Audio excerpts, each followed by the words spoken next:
दिल्ली के श्रद्धा कत्ल की गुत्थी अभी पूरी तरह से सुलझी भी नहीं है और जयपुर में भी ऐसा ही एक वारदात सामने आई है जहां एक खातून का कत्ल कर दिया गया और उसकी लाश के 10 टुकड़े कर दिए गए। इस वारदात को किसी और ने नहीं बल्कि महिला के सगी भतीजे ने ही अंजाम दिया। रिपोर्ट देखिए।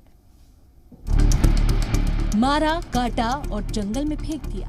जयपुर पुलिस की गिरफ्त में खड़े शख्स की भोली शक्ल पर मत जाइए।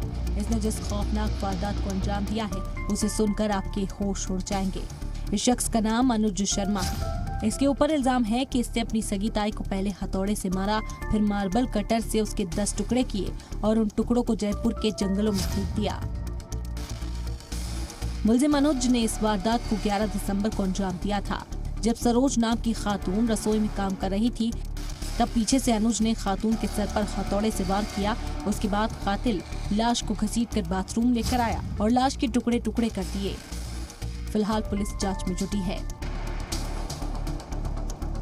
देखिए, उन्होंने पहले तो घर साफ किया है, घर को धोया है और उसके बाद बॉडी को, जैसे मैंने बताया कि पीसेस में कट करके अलग अलग बैग्स में भरकर अपनी गाड़ी से सुनसान जगह पे डिस्पोज करा। समय पे आरोपी को दस्तयाब करके गिरफ्तार किया गया, उनसे डिटेल में पूछताछ की गई और उनकी निशानदेही से सारे जो बॉडी पार्ट्स है उसमें से कई बॉडी पार्ट्स और जो हथियार वगैरह है वो रिकवर कर लिया गया। वारदात के बाद अनुज शर्मा 3-4 घंटे तक बॉडी के टुकड़ों को लेकर घूमता रहा।